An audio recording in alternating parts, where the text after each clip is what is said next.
Uma das coisas mais loucas que eu já vivi na minha vida. Bom, eu descobri que existe a chance de a gente viver sendo um alvo, como um alvo, sempre ali disponível para que as pessoas atirem em nós. Bom, essa analogia eu vou trazer para você aqui dentro de alguém que viveu uma vida de vulnerabilidades desde a infância e, por conta dessa vulnerabilidade, acabou sendo alvo de muitas violências, de muitos violentadores que praticavam as suas violências. E uma das coisas mais loucas foi ser esse receptáculo de violências nessa vida. E isso, mais louco ainda, é eu me culpabilizar grande parte da minha vida por estar sendo esse alvo, por achar que a culpa era minha, não do violentador. Primeiro que na minha infância já foram muitas violências, de abuso sexual, de pedofilia, psicológico, abandono, uma série de questões. E cresci, né, dentro de estruturas e lares totalmente tóxicos e disfuncionais, onde os abusadores viviam como esse alvo. Era como se fosse uma estrutura na qual estava casado, muito bem casado, um ser totalmente vulnerável à mercê de um abusador. Então, ali um prato cheio, sabe? Esse violentador usava, né, esse prato cheio, juntava fome com a vontade de comer, sabe? Eu percebi muito essa estrutura na minha vida, até recentemente, inclusive. Que quando eu era criança, por exemplo, vulnerável, e sim, eu fui dopada algumas vezes para que o abuso acontecesse. Ou seja, um momento de total vulnerabilidade diante de pessoas que eram para estar cuidando de você, que eram para ser responsáveis, né, cuidadores. Não, essas pessoas já se utilizavam do seu poder ali diante de uma vulnerabilidade de uma criança para poder praticar suas violências.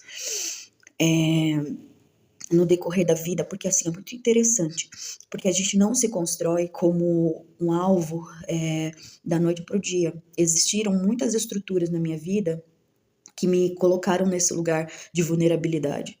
O fato de eu ter sido vendida na minha infância 2 vezes, o fato de ter sido violentada pelo meu pai biológico, o fato de ter passado por uma família adotiva totalmente abusadora, depois passar por outra estrutura também totalmente abusadora. E se você viu esse vídeo até aqui, já aproveita, deixa seu like, deixa seu hype, já envia para quem você sente que precisa desse conteúdo que está nesse vídeo hoje. Vai muito além de um conteúdo, é um propósito nesse momento. E se você chegou até aqui e você não me conhece, meu nome é Miriam Morum, eu sou terapeuta holística, eu trabalho com tarô cigano, eu trabalho com reiki xamânico e trabalho com a terapia de renascimento e a arte como ferramentas para poder contribuir com pessoas que também vieram dessas infraestruturas adoecidas e se adoeceram no meio do caminho e precisam encontrar o seu caminho de volta consigo mesma, se conectar com a sua essência, tá bom? Então, voltando aqui, uma criança que cresce com essas estruturas de abuso, ela automaticamente vai se desenvolver desse lugar de que ela é um alvo mesmo, né, onde a fragilidade dela ali é constante, a dor é latente constantemente, é como se a gente crescesse com uma ferida que tá sempre sendo, tá sarando a ferida, aí vai lá e arranca a casquinha, aí você fica naquela dor latente de novo, com aquele machucado aberto, sempre aberto, e aí não tem um descanso, não tem um descanso, as pessoas ao seu redor tá sempre arrancando essa casquinha, ferindo de novo, justamente naquele ponto, né, que você carrega de fragilidade. E esse abusador, ele vai estar sempre ali, disponível, à disposição para abusar de quem está com esse alvo. Então, o assunto desse vídeo aqui é para que eu me percebendo como esse alvo, em grande parte da minha vida, porque foram grandes vulnerabilidades e pessoas sempre ali, como urubus em cima da carniça, pronto para ir lá usufruir daquela carniça, sabe? Então, eu percebo que também uma das coisas mais loucas que eu já fiz por mim foi o autocuidado, o autoconhecimento, eu buscar o meu conhecimento sobre mim, para eu buscar esse caminho de cura dessa vulnerabilidade.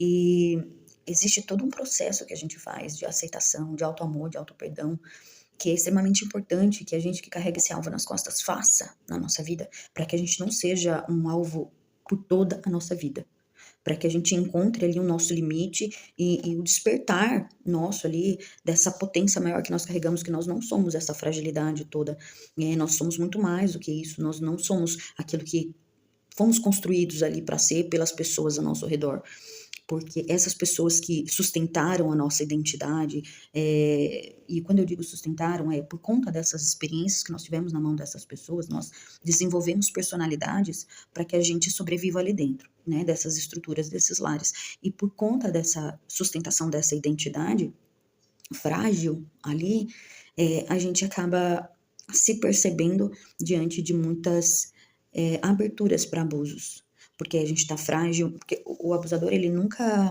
vai operar em um lugar que não tem um solo fértil. Então, a gente acaba sendo esse solo fértil, porque a gente está cheio de crenças que são facilmente manipuláveis. Então é muito importante, porque essas crenças estão distorcidas dentro de nós, sobre amor, sobre respeito, sobre alto valor. Então a gente está muito frágil, muito vulnerável, com essas crenças muito distorcidas dentro de nós. Então é muito importante que a gente faça esse trabalho para que isso não se perpetue mais na nossa vida, para que a gente não seja mais esse alvo fácil. Eu cresci, depois na vida adulta mesmo, tive abusos, depois na vida adulta, eu passei por um estupro que o meu abusador, ele simplesmente olhou para mim e disse: "Você quis isso". E eu acreditei, eu guardei essa informação por anos, acreditando que era verdade, que era eu quem queria aquilo, quando na verdade essa pessoa ela utilizou de um momento de fragilidade meu. Eu estava no pós-puerpério, eu tinha semi-parido meu filho. E essa pessoa utilizou desse momento de fragilidade, do meu psicológico abalado, diante de todas as violências que eu sofria dentro da minha casa, pela minha cuidadora, né, pela cuidadora, vamos dizer assim, que ali já era adulta, mas, né, era alguém que tinha um domínio sobre o meu psicológico, porque cresceu abusando do meu psicológico, então ela tinha esse domínio. E dentro daquela estrutura, eu totalmente vulnerável, fui violentada e ainda tive que lidar com a ideia de que a culpa era minha. Depois disso, ainda isso foi reforçado dentro da estrutura familiar por todos os membros da família de que eu era culpada. Isso anos depois que eu já tinha lidado com essas questões guardado dentro de mim. E, e já me fortalecido para que se algum momento isso viesse à tona, eu ter um pouco de força para relutar, para dizer que a culpa não era minha. Então, cara, tantos pontos, assim, tantos pontos surreais, de abusos. Recentemente, é, deixa quieto esse assunto. Mas o ponto é que a gente possa despertar pro tamanho da nossa força, cuidar daquilo que é frágil em nós e buscar ajuda e buscar apoio para poder sustentar essa nossa fragilidade através do alto amor, através de coisas que, como eu estava dizendo, né, que o abusador ele não vem sem nenhuma sem nenhum respaldo praticar essa violência. Existe, infelizmente, em nós esse aval para que essa violência seja cometida. E quando eu digo isso, nesse aval, é pela nossa ingenuidade, é pela nossa vulnerabilidade, é porque você está ali à mercê na mão daquela pessoa. Então você já está entregue. E isso na nossa infância a gente não tem o domínio disso, porque eu vejo que quando eu era criança, eu estava nas mãos daquelas pessoas que eram para me cuidar, pessoas que já sabiam do meu histórico de violência que eu já tinha vivido, mas ainda tinham a responsabilidade de cuidar daquela criança que estava ali à mercê, porque já carregava os traumas das violências, do abandono, de violências absurdas, de torturas. E essas pessoas que conscientemente adotaram essa criança já tinham o histórico dessa criança nas mãos e tinham também o histórico de toda a vulnerabilidade que essa criança carregava. E essa cuidadora e esse cuidador tiveram com tudo isso na mão e usufruíram isso de forma errada, usaram isso de maneira errada. Então, existiu ali essa troca, né? Agora, aqui na vida adulta, eu já estava com essas marcas dessa vulnerabilidade e isso como um padrão de funcionamento, sendo alguém vulnerável. Então, isso abriu brechas na minha vida para que eu me relacionasse com pessoas que parece que tinham já um feeling para sentir o cheiro dessa vulnerabilidade. E ativavam em mim justamente esses pontos, vinham na minha direção justamente por estas portas que eu abria, que eram das distorções que eu tinha dentro de mim sobre relacionamentos. Porque eu aprendi naquela estrutura que violência era aceitável, que a manipulação era aceitável, que a traição, a enganação, a manipulação, os jogos mentais, tudo era algo aceitável. Então, isso me tornava muito mais vulnerável de muito fácil acesso a pessoas para praticarem esse tipo de violência também, continuarem perpetuando essa violência. Então, é muito importante que a gente faça esse caminho de autoconhecimento para que a gente se liberte disso, porque senão a gente sempre vai carregar esse alvo nas costas, a gente sempre vai ser esse alvo também de fácil acesso a esses abusadores. Então, essa é a nossa responsabilidade. É que eu vejo muita gente falando, né, o abusador é isso, o abusador faz aquilo, o abusador é aquele outro. O abusador, ele tá em todo lugar, existem infinitas formas de abusadores, né, os que são escancarados, os que são ocultos, que foi o caso da minha última família, que eram abusadores ocultos, né, diante da sociedade, eles eram pessoas incríveis, maravilhosas, tanto que eu tive muita dificuldade, porque quando eu escolhi me afastar dos abusos, e impedir que esses abusos chegassem nos meus filhos, eu fui totalmente julgada pela sociedade ao meu redor, pelas pessoas ao meu redor, e pessoas essas que ela mesma manipulava a favor dela, dizendo que eu era uma filha ingrata, que eu era uma filha problemática, que eu estava abandonando ela, que eu era injusta no que eu estava fazendo, e inclusive estava afastando os netos dela, que era o amor da vida dela. Netos esses que na época ela manipulava o emocional, manipulava o psicológico dos meus filhos. Então, quando eu tomei essa decisão de que eu não permitiria que os abusos que eu tinha recebido se perpetuariam na vida dos meus filhos e por isso eu os afastaria, e eu tomei essa decisão, eu fui muito julgada, eu fui muito recriminada, eu recebia informações de pessoas ao meu redor, eram pessoas entrando em contato, pessoas me dizendo como é que eu tinha que proceder na minha vida para estar a serviço em função dessa pessoa, porque ela era a prioridade de todos eles. A minha vida, o meu direito de não ser violada não era uma prioridade. A prioridade era essa pessoa ter a necessidade dela atendida, que era a pessoa que ia estar lá disponível para que ela continuasse praticando as violências veladas dela. Então, olha que surreal tudo isso. Até eu, com muito apoio, com a minha psicóloga, com o psiquiatra, com medicação, com reestruturação dentro da minha casa com os meus filhos, todo esse processo acontecendo, eu me fortalecer na minha identidade, na minha essência, para que eu não seja esse alvo na mão dela e de mais ninguém. Para que eu reconheça o meu valor, para que eu recupere todas essas distorções e eu possa trazer para a versão original da coisa. O que é um relacionamento saudável, o que é que eu mereço receber, o que é que eu sou, sem ser a pré-determinação do outro. Assim como, né, uma das falas dela de chave de virada na minha vida, que foi: por que eu não podia ser infeliz para que ela, que era, né, a minha mãe, fosse feliz? Que eu não tinha direito à minha felicidade. A minha felicidade era única e exclusivamente devotada a ela.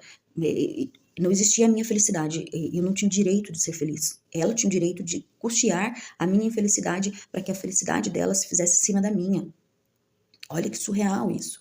Então, é assim que um violentador age. Só que ele só vai se movimentar na sua vida até quando você permitir. E você só vai permitir enquanto você tem essa visão distorcida de si. Porque a partir do momento que a gente começa a recuperar a nossa versão, a nossa visão, a nossa versão original, a gente começa a estancar essa sangria desatada desse alvo, de ser esse alvo. Aí a gente começa a agir em cima de pontos estratégicos cirúrgicos em cima de nós mesmos, para que a gente vá se curando e que isso não abra brechas e espaços para que esses violentadores se façam valer na nossa vida.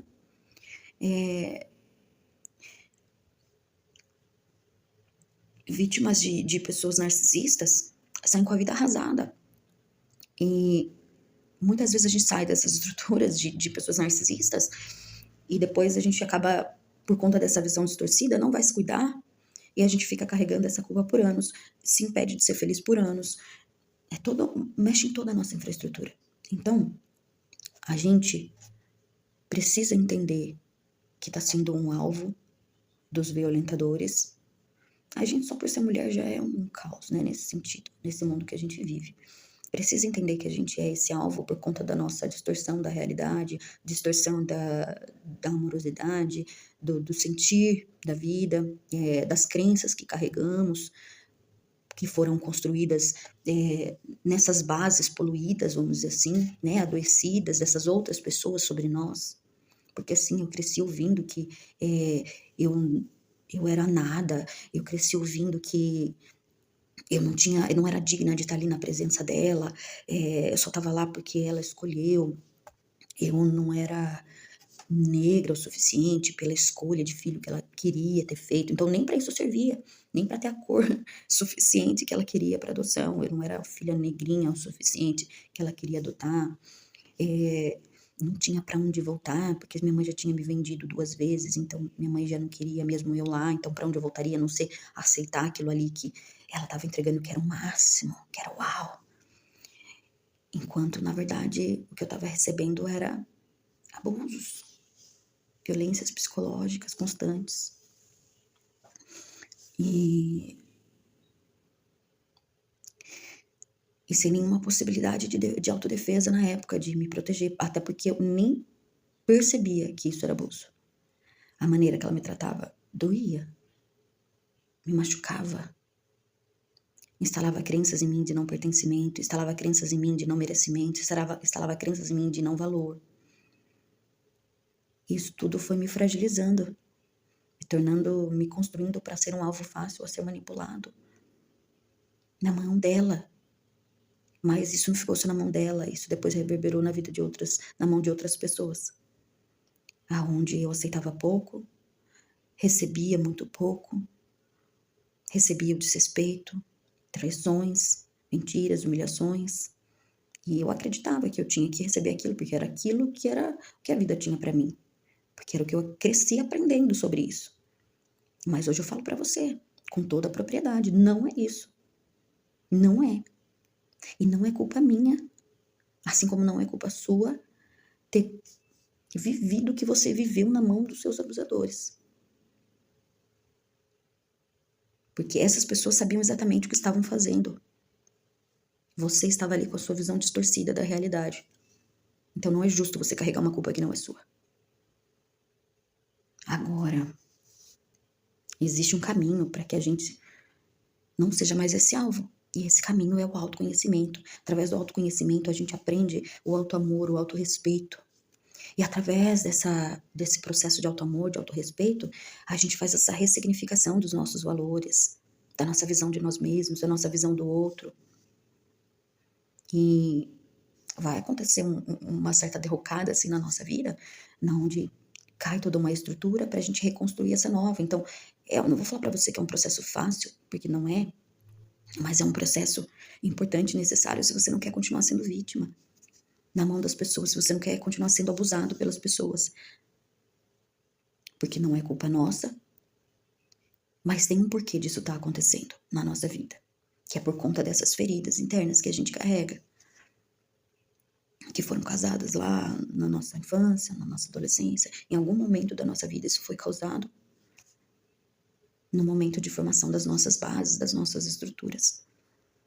Então, é chegado um momento que a gente precisa fazer essa jornada para dentro, para reconstruir essas estruturas, reestabilizar essas estruturas. E uma coisa eu falo para você, eu carreguei comigo já também um medo muito grande durante a vida de que eu estava sozinha, à mercê. Mas uma coisa eu falo para você, isso não é verdade. Porque o tipo de violência que eu já sofri, já quase morri, já quase fui assassinada por uma pessoa enforcada enquanto era bebê. Fui violentada de ter o meu corpo desfalecido nas mãos do abusador. Já tive situações de tortura, de queimadura de cigarro no próprio corpo, vendo cigarro, sendo abusada por várias pessoas ao mesmo tempo, pequenininha, criança. E sobrevivi a tudo isso. Depois sobrevivi a anos de torturas psicológicas, de violências também, sendo dopada para ser violada, depois sendo entregue também para um tio para ser violada, violências psicológicas constantes, mas eu cheguei até aqui. Cheguei. E se eu sobrevivi a tudo isso, e hoje ainda estou buscando construir uma vida saudável, onde o amor seja a base, onde o respeito seja a base, eu busco construir na minha família, com os meus filhos, uma nova forma de existir, de não repetir esses padrões. Isso tudo foi uma construção de uma nova identidade. Eu tive que me desfazer de tudo isso que eu aprendi ali sobre mim, sobre o que eu merecia, sobre os meus valores. E ainda faço esse processo, porque isso não se faz da noite pro dia. Mas eu garanto para você que é possível. E eu tô gravando esse vídeo aqui, eu acho que deixa eu ver a hora agora, 4:30 da manhã, porque eu me dei conta do quanto a minha fragilidade me colocou em situações que eu sempre perco. Sempre tô perdendo de alguma forma. Então eu tô cansada disso. tô cansada das pessoas usufruírem dessa minha fragilidade, usufruírem sabe, de bondade que eu carrego, de uma distorção da minha visão sobre crenças, do que tem que ser assim, do que tem que ser assado. Tava, inclusive, recentemente pensando em relação a uma pessoa que me fez mal por uma vida toda, me desrespeitou, cagou no pau comigo, sabe? Desculpa o palavrão, mas tava pensando até na possibilidade de que, agora eu vou ter que conversar naturalmente, ser educada com essa pessoa, viver bem com essa pessoa, porque a gente tem essa informação aqui que a gente vai ter que lidar na vida juntos a partir daqui. A minha visão tava distorcida sobre isso. Porque existem outros caminhos que na hora a gente não enxerga quando a gente tá sensível pelas nossas fragilidades. Essa pessoa não pensou 0 vezes em me prejudicar, não pensou 0 vezes em tacar uma dívida enorme nas minhas costas, não pensou 0 vezes em compartilhar justamente aquilo que é meu por direito, de bom gosto, de bom grado. Não pensou 0 vezes de me humilhar no funeral da minha mãe. Então, assim, não pensou. E tá ali. E eu, pela minha fragilidade, já me colocando ali a serviço para receber mais abuso dessa pessoa. Então, assim, a gente precisa despertar nesses lugares aonde a gente tá se colocando à mercê. E a gente só faz isso porque a gente tá com a nossa visão distorcida. Então, às vezes, a gente vai precisar de um chacoalhão, de um banho de realidade e aceitação dessa realidade. De que quando você cresceu em infraestrutura abusiva, em um lar tóxico, na grande maioria das vezes, se não todos, quase todos os membros da família estão adoecidos. Quando se trata de um padrão narcisista no comando. No meu caso, existia ali um funcionamento de narcisistas, onde tinha um dominador e ali esse dominador influenciava todo o restante. E, interessantemente, as pessoas não enxergavam isso. Hoje eu enxergo porque eu fui buscar conhecimento.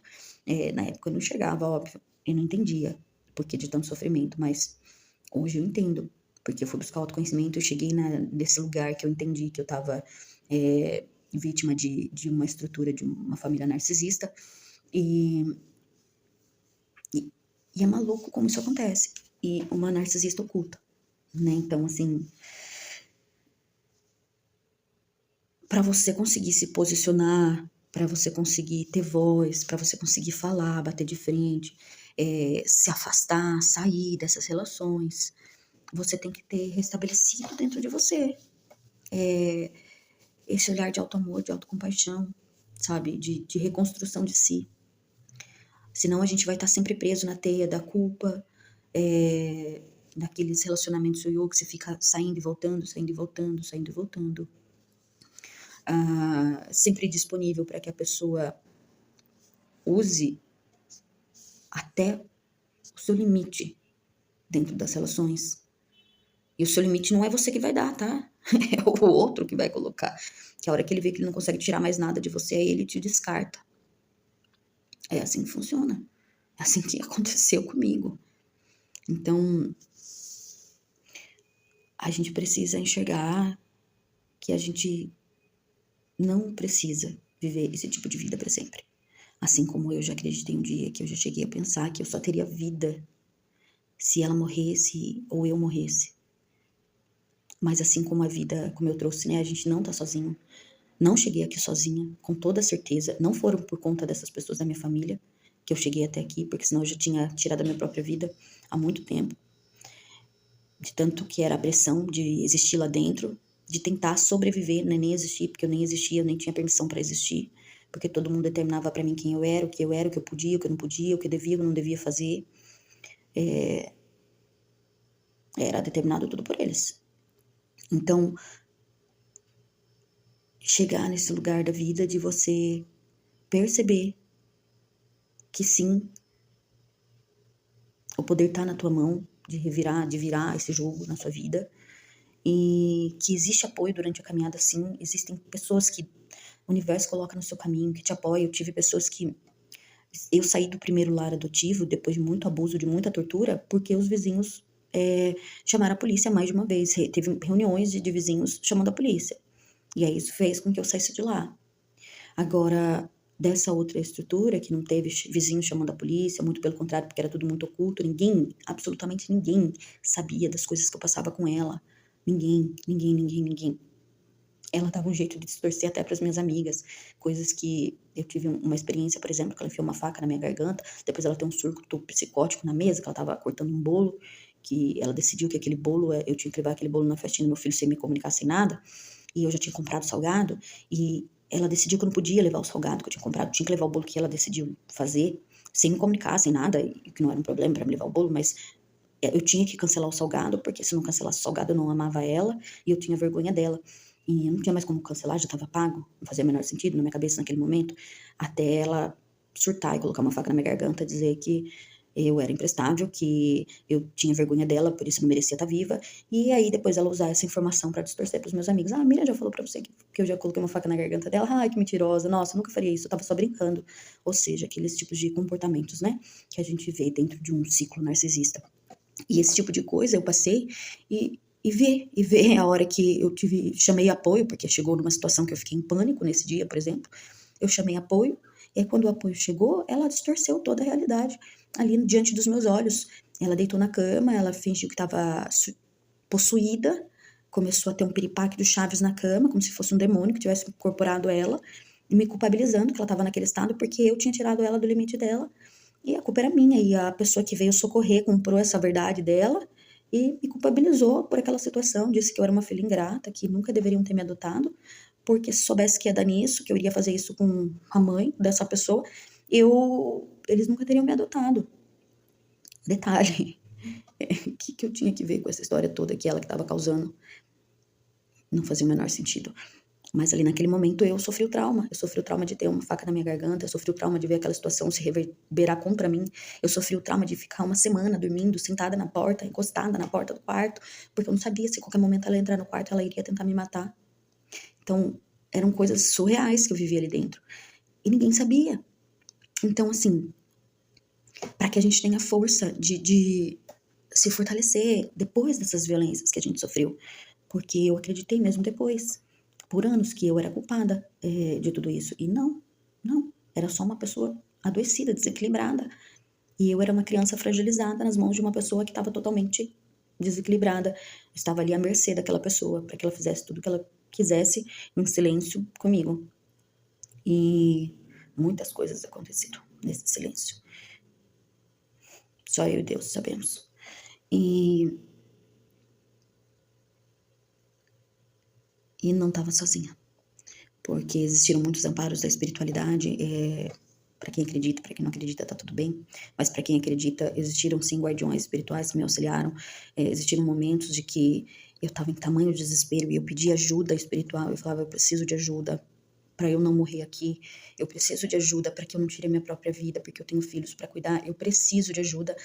E vim uma pessoa do nada e trazer para mim uma palavra, vem uma pessoa do nada e me dá um direcionamento, viu? Por que você não faz tal coisa? E aquilo ali ser a solução para aquela situação naquele momento. Tanto que onde eu moro hoje foi uma resposta de um momento de desespero da minha vida. Eu chegava ao extremo, tá? Eram violências que me colocavam ao extremo. Por exemplo, todo santo dia eu mal podia dormir, tá? Isso são coisas assim que só eu mesmo vivenciei. Ela acordava de madrugada e ela ia me acordar na cama aos gritos. Ela não deixava dormir. E era todo santo dia.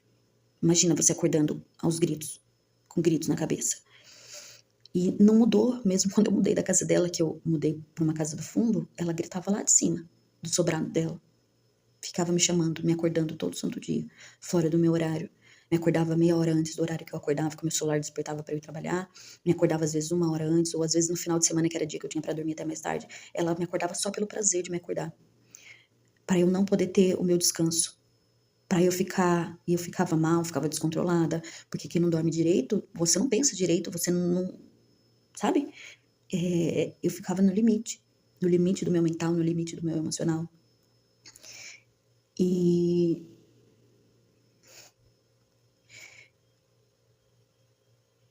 eu me lembro desse dia que eu falei com Deus, falei, Deus, não é possível que eu só vou poder viver quando essa mulher morrer, ou eu vou ter que tirar minha vida, porque eu não aguento mais viver desse jeito, não aguento mais viver essa vida.